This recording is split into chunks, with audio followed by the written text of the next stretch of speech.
Gusto verles a todos, hermanos. Aleluya. Estamos en el capítulo 17, ¿no?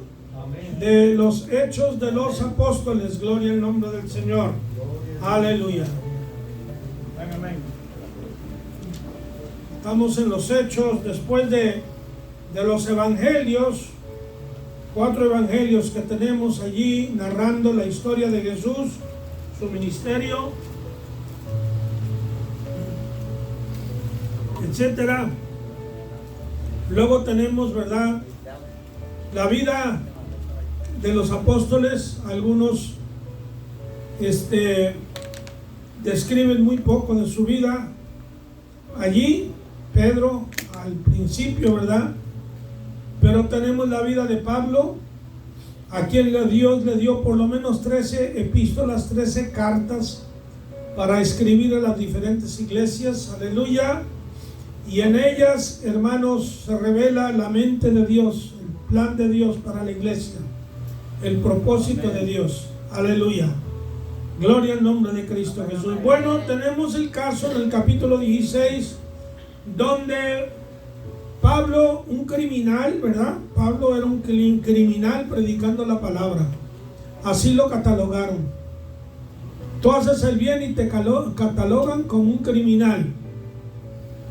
Así catalogaron a Jesús. Un mentiroso, un impostor, un criminal. Y salió Pablo y Silas de ahí de la cárcel azotados severa y cruelmente, pero sin rencor, sin resentimiento, sin odio, y no desanimados tampoco. Seguir el trabajo que Cristo les había asignado de predicar la palabra de Dios.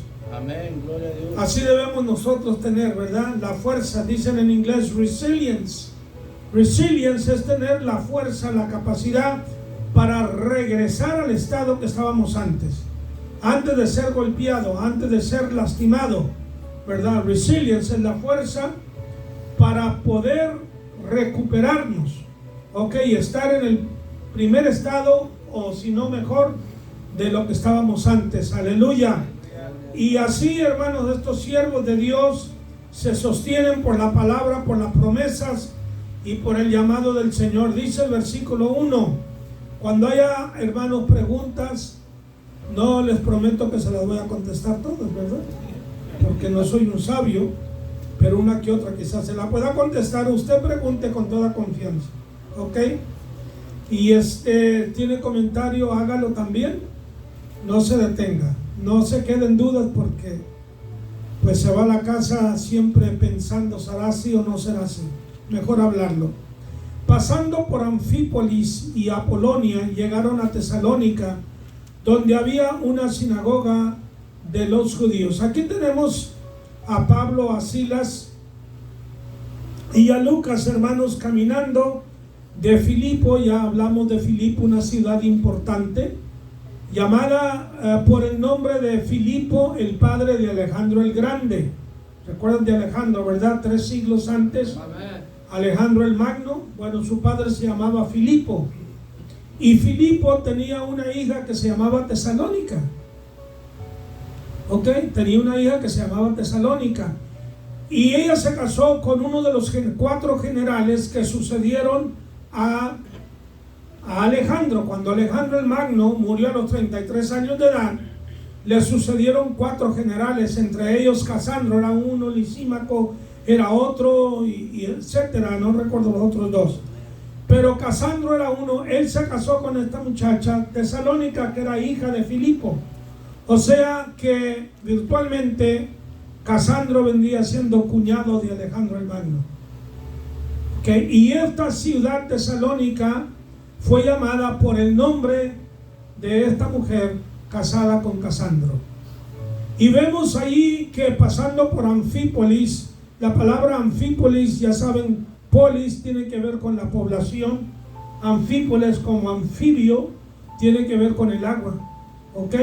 Y precisamente porque estaba cerca del agua, Anfípolis y Apolonia.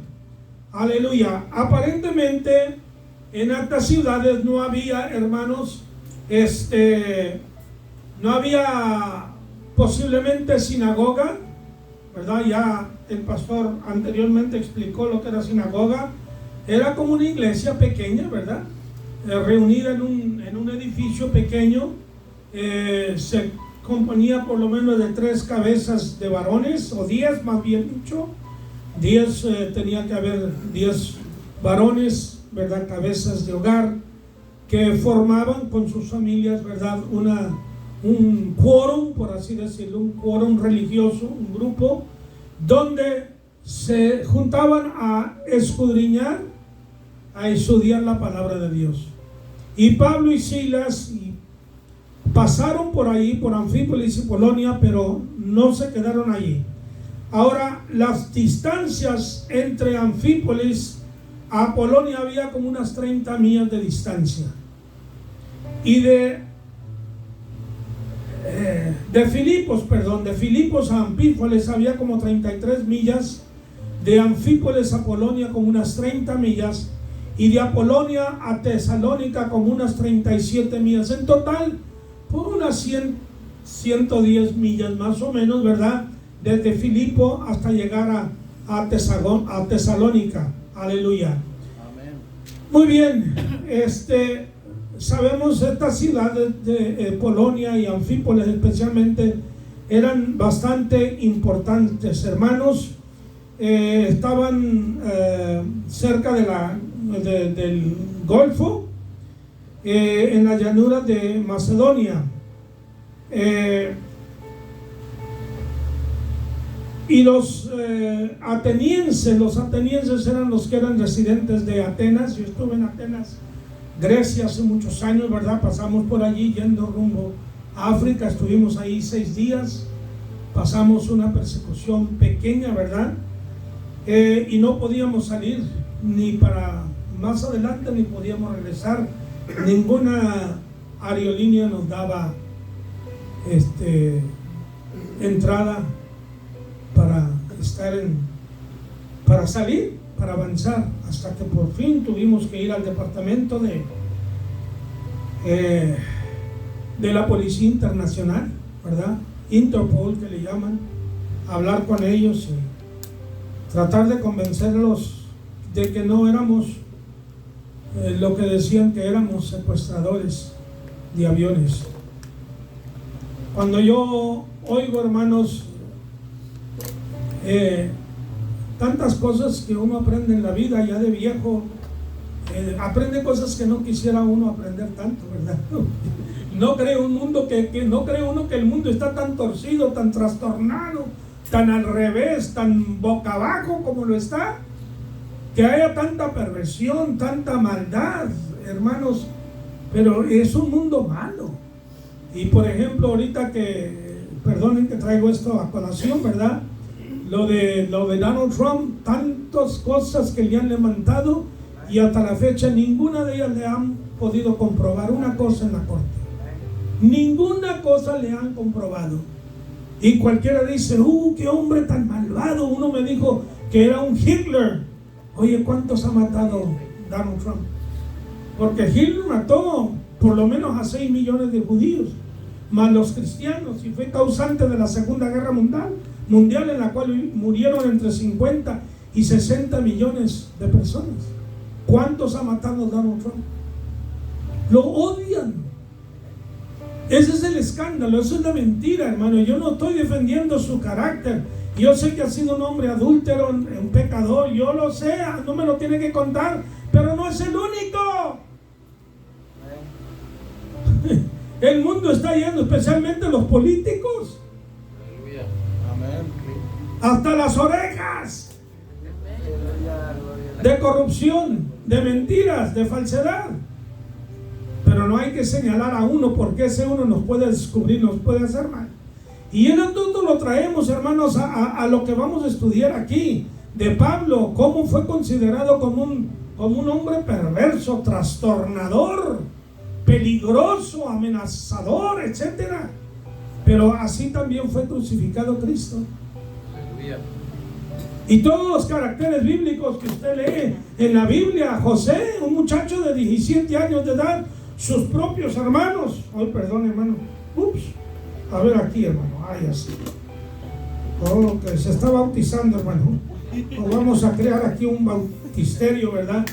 Para bautizarnos. Tenemos, está bien, hermano, está bien. Tenemos a José, el hijo de Jacob. A los 17 años fue llevado a Egipto. ¿Por qué? Bueno, vamos a usar un ejemplo de lo que hallamos acá. Dice, y Pablo, como acostumbraba, fue a ellos por 3 días de reposo y discutió con ellos, declarando y exponiendo por medio de las escrituras que era necesario que el Cristo padeciese y resucitase de los muertos, y que Jesús, a quien yo os anuncio, decía él, es el Mesías, es el Cristo, el ungido. Por 3 días de reposo, quiere decir que estuvo por lo menos 3 semanas allí Pablo. En los días de reposo era cuando los judíos se juntaron. Ahora nosotros nos juntamos principalmente en el domingo, ¿verdad? Pero para los judíos ese era el día principal, ¿verdad?, que escogían para adorar a Dios. Aleluya. Y ahí Pablo buscaba, hermanos, hablarles de Cristo. Esta es ya una audiencia que Pablo podía tener y ministrarles, siendo que conocían las escrituras, pero no tenían la revelación de las escrituras. El otro día escuché una hermanita, estaba enseñando en la iglesia. Ay, salen tantas herejías a veces, hermanos. Yo me sacudo la cabeza y yo no conozco mucho, pero digo, esta hermana, que el diablo se sabía la Biblia, hermanos, de Génesis hasta Revelaciones, y ya me parece el Espíritu Santo enseñando al diablo la palabra de Dios. Porque Jesús habló de que el Espíritu Santo nos enseñaría todas las cosas, ¿no dijo así Jesús? Ahí está en Juan capítulo 15, 16. Él nos enseñaría, Él nos instruiría, entonces nos recordaría todas. El Espíritu Santo te revela, te da profundidad en la palabra, te da la explicación, el sentido, el motivo, el porqué. Hermanos, aquello está escrito. Y Satanás puede, como cualquier perico, ¿verdad?, hablar y agravar ciertos textos de la Biblia, pero no tienen la revelación de las escrituras. Aleluya. Cosa y privilegio que tú y yo, por la gracia de Dios, tenemos. Si abrimos nuestra mente y nuestro corazón. ¿Ok? Eso, si no abrimos nuestra mente y corazón. Pablo, como acostumbraba, fue a ellos. Hay costumbres buenas, hay costumbres no muy buenas, pero hay costumbres religiosas de fe que son muy buenas. La Biblia dice que Daniel, sabiendo que la escritura estaba escrita, ¿verdad?, oraba 3 veces al día, como acostumbraba. Era una costumbre porque así lo hacían los judíos, orar 3 veces al día. Ok, a las 9 de la mañana, a las 12 del día, a las 3 de la tarde. ¿Tenemos tú y yo esa costumbre, hermano? Qué bueno hacer una costumbre, ¿verdad? Hacer un reglamento en nuestras vidas, ¿verdad?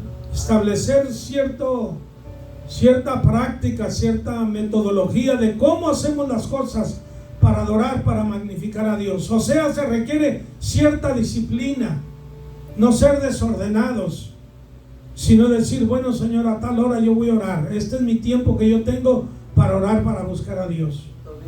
Yo a veces me ocupo tanto, hermano, que si no oro a cierta hora en la madrugada o temprano en la mañana, ya no oro. Porque ya cuando llego a la casa llego cansado. Lo que quiero es, hermano, acostarme. Ya cuando duermo 2-3 horas ya despierto y ya puedo orar un rato, ¿me entiende? Pero hay que tomar, hermanos, una costumbre de hacer las cosas. Costumbre de venir a la iglesia, hermanos, por lo menos en los domingos. Si hay servicio miércoles, sábados, viernes, acostumbrar a hacerlo. Acostúmbrate a leer, a estudiar la Biblia. Aleluya. Pablo hacía esto, hermano, lo acostumbraba y no dejaba esta sana costumbre. Aleluya. Declarando, o sea, hermanos, hablando explicativamente de las escrituras. Ahora vamos a hablar, ¿cuál era el tema? ¿Cuál era el tema de que Pablo hablaba? Que el Cristo padeciese. Mira, lo principal, hermanos, de toda la Biblia, ¿qué crees tú que es? Cristo. ¿Eh? Cristo. ¿Creen ustedes que es Cristo? Mira lo que dice Apocalipsis. Apocalipsis 19, para corroborar lo que ustedes están afirmando, porque eso es verdad. Lo que están diciendo, lo que están respondiendo es una verdad. Aleluya.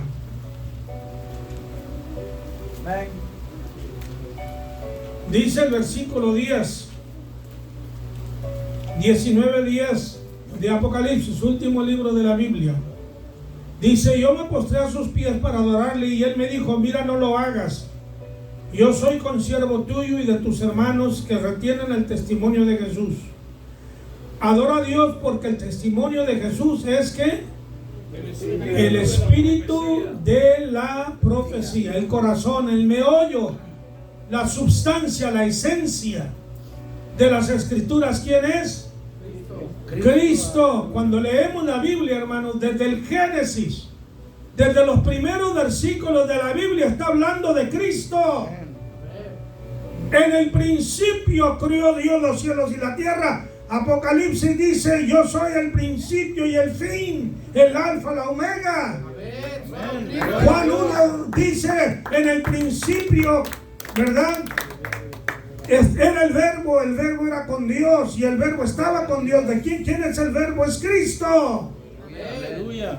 Desde el Génesis está hablando de Cristo. Todo, hermanos, el Génesis, todo el Génesis está hablando de Cristo. Analice capítulo por capítulo y está hablando de la persona de Cristo. Aleluya. Ahorita no vamos a entrar a ello, pero eso es profundo, porque lo habla el capítulo 5, cuando habla de las 10 generaciones, hermanos, de los patriarcas, 10 generaciones desde Adán hasta Noé, está hablando de Cristo. El mensaje del nombre de cada uno de los patriarcas habla de Cristo Jesús y de su venida, crean o no. Amén. Está hablando de Cristo toda la Biblia, hermanos. Amén. Y es lo que hablaba Pablo, que era necesario que el Cristo padeciese. Hermanos, la vida cristiana es de padecimiento. Amén. Amén. Gloria a Dios. No digo Jesús: el que quiere seguir en pos de mí, niéguese a sí mismo. Amén. Tome su cruz cada domingo, Cada día. cada mes, cada año, no, cada día. ¿Qué significa la cruz, hermanos? ¿Qué hacían en la cruz? ¿Qué hacía la cruz para la persona? La muerte. ¿Qué te está diciendo Jesús a ti y a mí? Que mueras para ti mismo, para vivir para Cristo.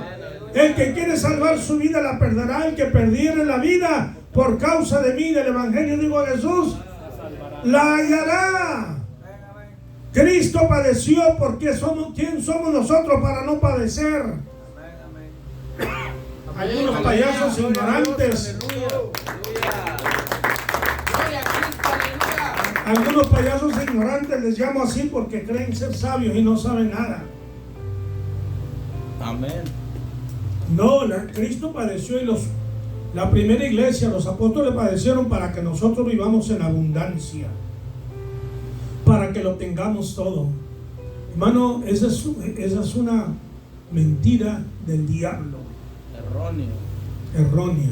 Ahora, no te estoy diciendo que tienes que padecer siempre de hambre y de enfermedad y de pobreza, no, hermano.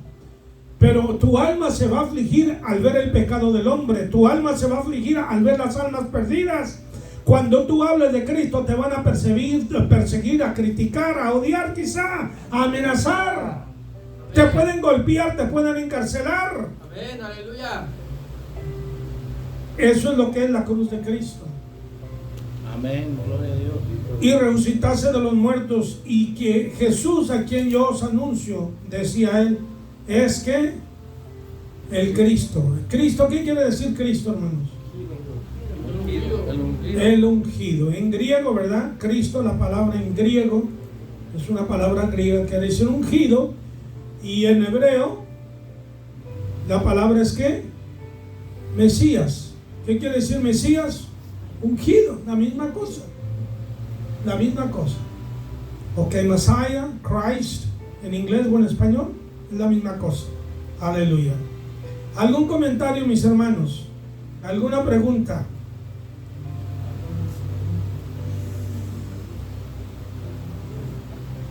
Miren, déjenme citarles, hermano, para comprobar lo que está hablando aquí. Vayas rápidamente a Isaías capítulo 53.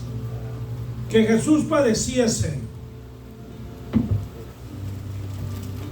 ¿Recuerdan cuando Pedro reprendió a Jesús y le dijo: Señor, no te conviene ir a Jerusalén, te quieren matar? Y Jesús lo reprendió: quítate de delante de mí, Satanás. ¡Wow! Qué palabra tan fuerte. ¿Qué tal si el pastor le dijera a usted: Satanás, quítate delante de mí, y ya no voy a la iglesia? Pero Jesús usó las palabras directamente, no andaba con psicología, con palabras sabrosas, suavecitas, con tácticas, no te lo decía frontalmente. ¿Te gustó? Bien, y si no, ¿queréis vosotros iros también? ¿Te quieres ir? ¿Te quieres largar? Vete. ¿Qué dijo Pedro? Señor, ¿y a dónde? Si tú no eres, ¿quién es? Isaías 53, mire, esta es una profecía dada por el profeta más de 700 años antes de Cristo. El primer profeta, uno de los profetas mayores, el primer profeta que está aquí en orden, ¿verdad? Isaías 53, hablando de los sufrimientos de Cristo Jesús. Aleluya. ¿Quién ha creído nuestro anuncio y sobre quién se ha manifestado el brazo de Jehová? Subirá cual renuevo delante de él, y como a raíz de tierra seca. No hay parecer en él ni hermosura. Le veremos más inatractivo para que le deseemos. Despreciado y desechado entre los hombres, varón de dolores, experimentado en quebranto, y como que escondimos de él el rostro. Fue menospreciado, no le estimamos. Ciertamente llevó nuestras enfermedades, sufrió nuestros dolores. Nosotros le tuvimos por azotado, por herido de Dios y abatido. ¿Saben lo que significa esto? Cuando Jesús fue herido, nosotros dijimos: lo merece, Dios lo está castigando. Bien dijo uno: no le digas tus quejas y tus problemas a otro, porque te van a visitar los amigos de Job. ¿Saben quién era Job, verdad? ¿Y saben quién eran sus amigos? Job murió, pero los amigos siguen viviendo todavía. Nosotros lo tuvimos por azotado de Dios, por herido de él. Aleluya. Mas el herido fue por nuestras rebeliones. ¿Por qué fue herido? Por nuestras rebeliones. No fue culpa suya, fue culpa tuya y mía. Molido por nuestro, molido, triturado. ¿Saben que la carne de picada, cómo es? Es molida, ¿no? No estaba así originalmente. Usaron una máquina para moler esa carne, pobre animal, en el día del juicio. No sé si se levante contra nosotros. Bueno, pero con Cristo hicieron la misma cosa, lo molieron. Su cuerpo fue golpeado despiadadamente. El castigo de nuestra paz fue sobre él, para que nosotros tuviéramos paz con Dios. Cristo fue castigado, por su llaga fuimos nosotros curados. Todos nosotros, todos nos descarriamos como ovejas, cada cual se apartó por su camino, mas Jehová cargó en él el pecado de todos nosotros. Estos son los sufrimientos de Cristo. Aleluya. Rápidamente al Salmo 22. Salmo 22. Comienza con la cuarta palabra que Jesús hablase en el Calvario. Estas son palabras dadas por David el rey, quien tenía el Espíritu de Cristo dentro de él. Aleluya. 1000 años antes de Cristo, él está hablando estas palabras, proyectando a la persona de Cristo Jesús y sus sufrimientos. Como si Cristo mismo estuviera hablando. Dios mío, ¿por qué me has desamparado? ¿Por qué estás lejos de mi salvación y de las palabras de mi clamor? Dios mío, clamo de día y no respondes, y de noche y no hay para mi reposo. Haz de cuenta que Cristo mismo está hablando estas palabras. Amén, amén. Dice, pero tú eres santo, tú que habitas entre las alabanzas de Israel. En ti esperaron nuestros padres, esperaron en ti, tú los libraste. Clamaron a ti, fueron librados. Confiaron en ti, no fueron avergonzados. Mas yo soy gusano y no hombre. O sea, me tratan como nada, como la es del mundo. Oprobio de los hombres, despreciado del pueblo. Todos los que me ven me escarnecen. Estiran la boca y menean la cabeza, diciendo: se encomendó a Jehová, líbrele él, sálvele, puesto que en él se complacía. Pero tú eres el que me sacó del vientre, el que me haces estar confiado desde que estaba al lado de mi madre. A ti fui echado desde antes de nacer, desde el vientre de mi madre, o sea, desde el seno materno, tú eres mi Dios. Todos estos versículos están hablando de los sufrimientos del Mesías. Aleluya. Y es lo que está hablando Pablo acá a la iglesia, a los hermanos en la sinagoga, de los padecimientos, de los sufrimientos del Mesías. ¿De dónde sacamos nosotros la iglesia moderna?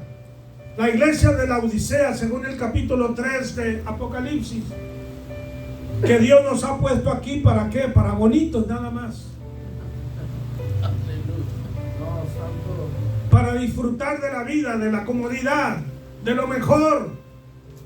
Y no queremos padecer por Él, no podemos sufrir por Él. Bien dijo Jesús a sus discípulos: no podéis orar conmigo una hora. Santo. Aleluya. Dios nos ayuda, hermano. Aleluya. Aleluya. Pero eso es lo que hace, hermanos, que nuestra salvación valga un precio, hermanos, inconmensurable, indescriptiblemente grande.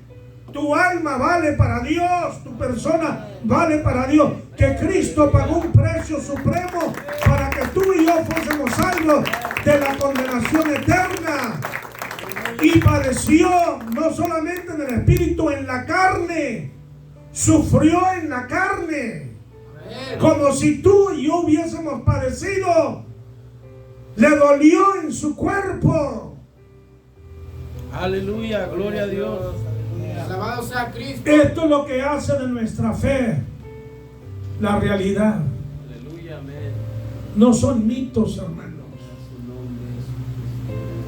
Mira, te voy a decir una cosa.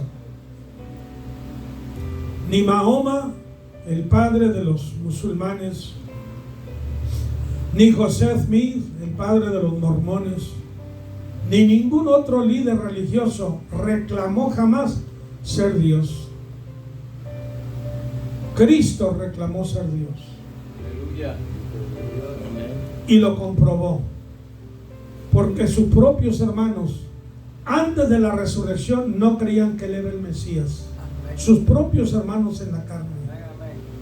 Pero cuando Cristo resucitó, wow, se fue la duda, se fue la confusión, vino la verdad, vino la vida. Aleluya. Y esto comprobó inequívocamente, hermanos, que Jesús es el Hijo de Dios. Amén, gloria a Dios. ¿Hay algún comentario, mis hermanos? Pregunta.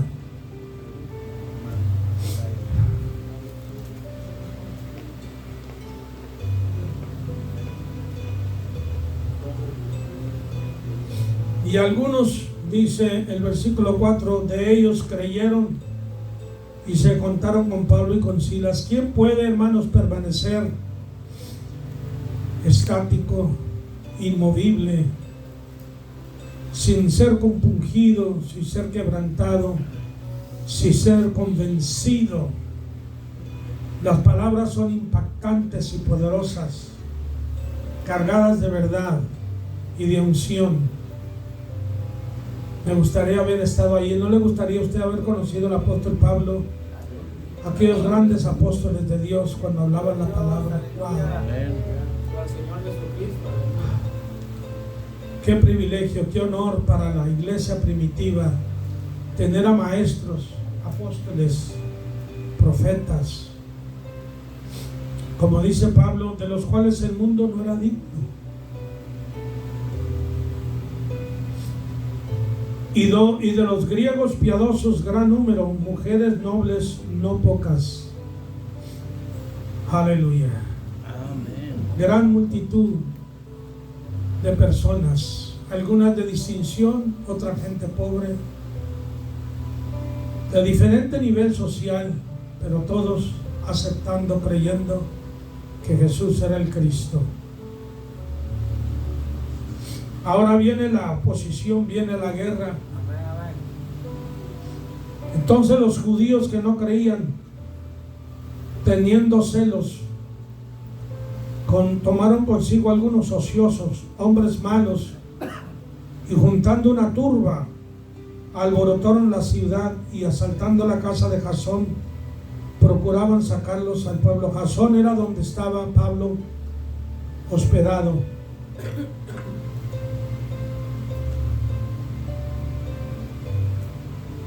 Y siempre va a haber quienes no creen, entre ellos los judíos. Por eso Pablo más adelante les dice: ¿no quieren ustedes el evangelio? Para ustedes eran los privilegiados. Ustedes eran los primeros que Dios llamó y escogió.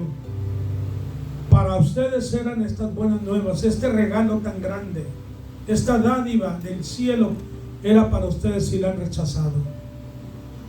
Pues a los que ustedes, judíos, religiosos, fanáticos, puritanos, ortodoxos, etcétera, no quieren aceptar, estos que ustedes consideran perros, inmundos como los gentiles, porque así consideraban los judíos a los gentiles, gente inmunda, gente sucia, gente, hermanos, despreciable, rechazable. A ellos Dios les va a dar este don que ustedes no quieren. Aleluya, gloria a Dios. Y por eso está usted y yo estamos aquí. Qué grande es Dios, ¿no, hermano? Ahí en Corintios, 1 Corintios, ahí en los primeros capítulos, dice que Dios ha escogido lo vil del mundo, lo menospreciado, lo débil, lo que no es, para dejar ser lo que es, lo que el hombre menos estima. Hermanos, Dios te ha escogido a ti, gente pobre, gente iletrada, y yo, ¿verdad? Gente sin ninguna significación mundial, sin ninguna importancia social. Bendito Dios. Gente común, gente, hermanos, ordinaria. Dios en su bondad nos ha escogido y nos ha dado a conocer la verdad de la palabra de Dios.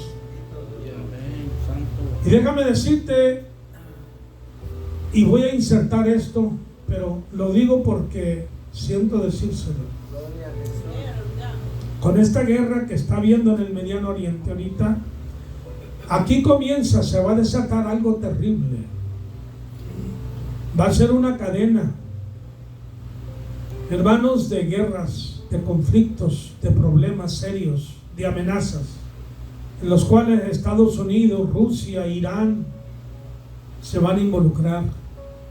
Y estos países, especialmente Rusia, Estados Unidos, tienen cada uno más de 5,000 ojivas nucleares, warheads se llaman en inglés, cabezas nucleares. No se necesita ni 1,000 siquiera para destruir al mundo varias veces. Pues cada una de estas superpotencias tiene más de 5,000, aparte de todo el armamento convencional adicional que tienen. Y aquí donde la fe tuya y la mía va a ser probada, porque se van a desatar otras cosas grandes, pero estamos confiados porque hemos creído en el Cristo vivo, Amén. en el Cristo que todo lo puede, en el Cristo que nos sostiene en la palma de su mano, como dicen profetas. El Señor, yo te sostengo en la palma de mi mano. Wow, eso es poder. Aleluya. Eso es poder, hermano. Y ahí estamos tú y yo. No temas, no confíes, no desconfíes, perdón. Dice, tomaron consigo algunos ociosos, gente que no trabaja, gente que no estudia, gente que no es productiva, gente vaga de la calle, homeless quizá. Ahora le diríamos drogadictos, borrachos, ociosos, narcotraficantes, de esa gente. Bueno, fueron los que los judíos alborotaron, la gente que no sabe pensar, que no sabe escudriñar, que no sabe, hermanos, analizar, que se cree de todo. Cualquier ruido se cree de ellos, así es, y crucifícale, pero mira, no hay ningún mal en él, crucifícale, sin pensar lo que están haciendo. Estos judíos alborotaron a esa clase de personas. Y dice, hermanos, claramente, fíjate, algunos ociosos, hombres malos, juntando. Entonces los judíos que no creían, teniendo celos. Celos es equivalente a la envidia. Teniendo celos de ellos. Recuerda que dice la palabra, hermanos, allí en Marcos. Dice que Pilato conoció que por celos habían entregado a Jesús. Querían matarlo por celos los judíos, los líderes religiosos. El celo es malo, hermano. El celo de envidia. Dice la palabra allá en Génesis 37 que José, sus hermanos lo entregaron porque le tenían celos, le tenían envidia. Y he visto que el orgullo, hermano, nos afecta en nuestra relación con Dios, es vertical. El orgullo. Por eso tenemos que combatirlo e investigarnos a nosotros mismos constantemente. Que no haya ese elemento pernicioso dentro de nosotros, destructivo, odioso. El orgullo. Es peor que la droga, peor que una borrachera, peor que un adulterio. Porque cuando tú adulteras, te emborrachas, te drogas, sabes que hiciste mal. Y tu mente te redarguye y te arrepientes y buscas a Dios y te perdona. Pero el orgullo se esconde y te hace creer que tú estás bien por orgullo. Aleluya. Pero el otro mal es la envidia, que afecta mi relación con mi hermano. Celos. No puedo sobreenfatizar esto, porque mira cómo entregaron a Jesús y lo crucificaron por causa de celos y envidias. Y aquí tenemos la misma cosa repetida. A Pablo, el mundo te tiene envidia, te tiene celo, hermano. ¿Por qué? Porque tú vives la vida que ellos no pueden vivir. Cuando te dicen a ti, tú estás en esa religión porque eres débil. Tú eres débil, no eres hombre, macho, para poder vivir independiente de Dios. Tu respuesta debe de ser no, el cobarde eres tú. Porque sabes que no entras aquí sabiendo que es la verdad, porque sabes que no la haces. No la haces, aquí tienes que negarte a ti mismo. Y la carne no se quiere negar a sí mismo. Yo tengo que vencer la carne. El orgullo, la venganza, la ira, tengo que vencerla. Tengo que suprimir mis emociones y no servir a Cristo por emoción, sino por amor a Él. Aleluya. Por fidelidad, por lealtad.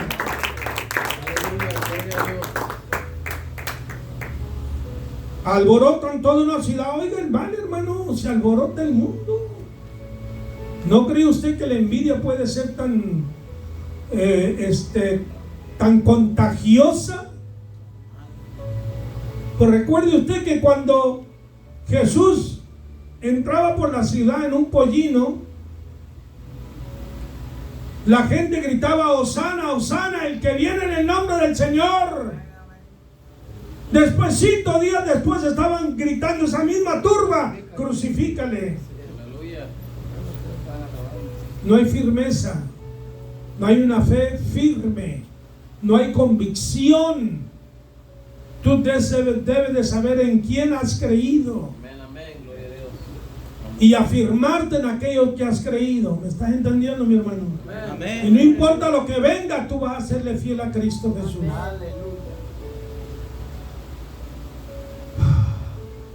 Quiero oír algo de ustedes, hermanos. Estoy hablando mucho ya, ¿no? Sí, mi hermanito. Aquí estamos viendo de un celo malo, pero sabemos que hay celo malo y celo bueno. Dios es un Dios celoso. El Espíritu Santo nos anhela celosamente, es un celo bueno. Aquí estamos viendo un celo malo que Claro. nos injuria a hacer cosas malas. Claro. Pero el celo de Dios es un celo bueno para con cada uno de nosotros. Si este celo es causado por la envidia, La envidia. el celo de Dios es porque Él no quiere que tú te contamines. Pues tú te contaminas, entonces el diablo tiene autoridad sobre tu vida. Le abres una puerta, una brecha pequeña, y el diablo viene con toda su furia y no se aprovecha, no se conforma con aquella brecha pequeña. No, Él quiere tomar autoridad, reinar en ti. Reinar, pero no para la vida eterna, para destruirte, para acabar contigo. ¿Alguna otra pregunta, comentario, detalle? Sí, mi hermano pastor. Ya que da la oportunidad, hermano. Claro que sí, hermano, claro. Sin vergüenza, la pena, la vergüenza, el nerviosismo. No sé por qué están tan callados, hermano.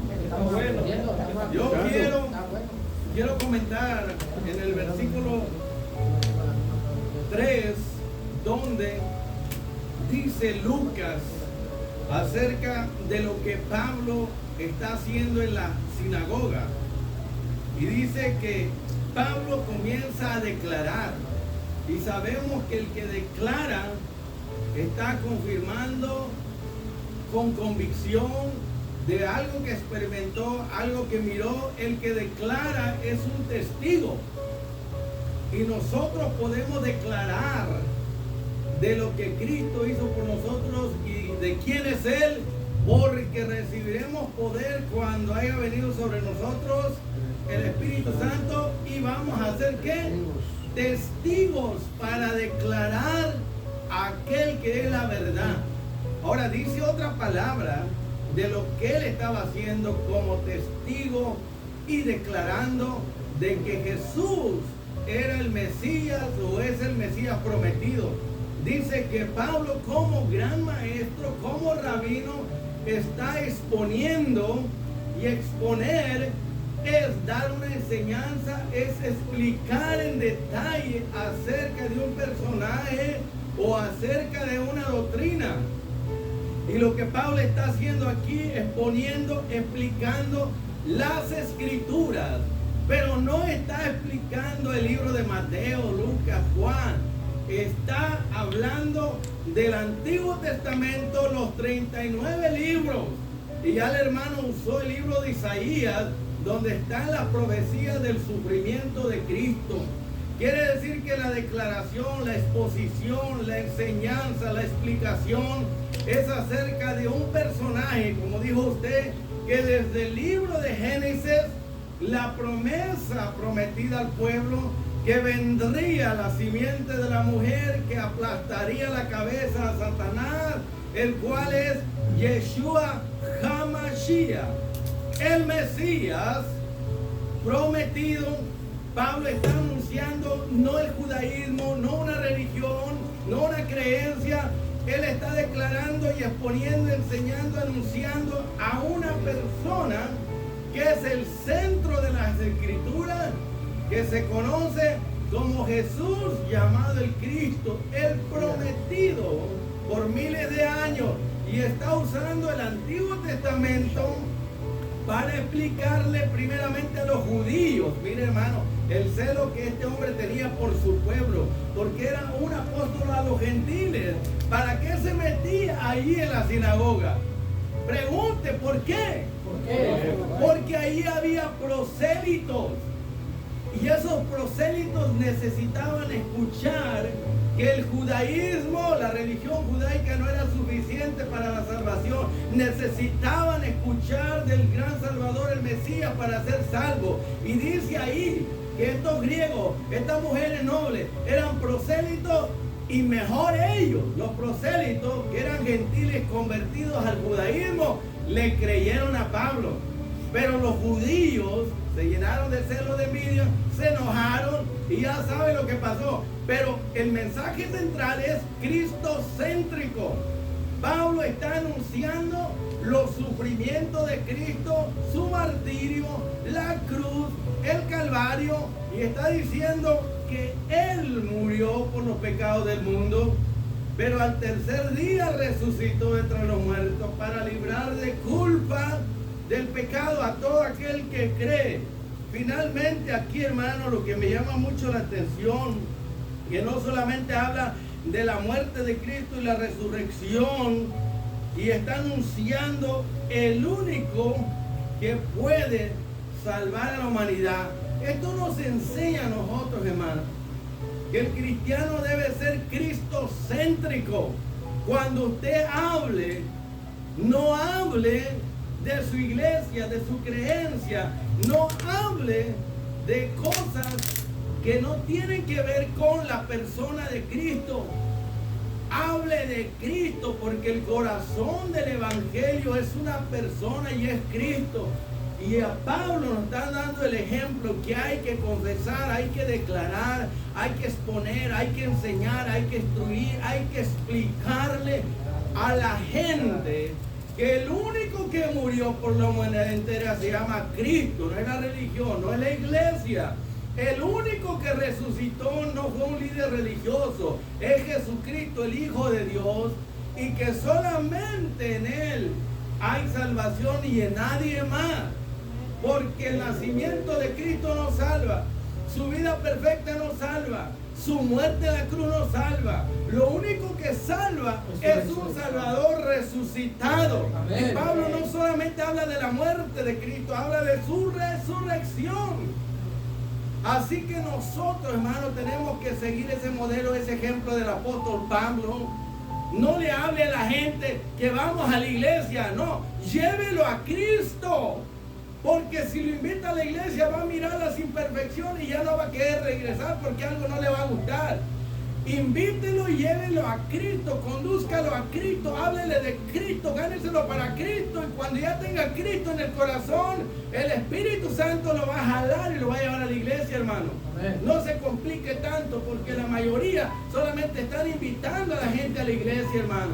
Y la iglesia no perdona, la iglesia no salva, la iglesia no es perfecta, la iglesia es para pecadores arrepentidos que tienen a Cristo.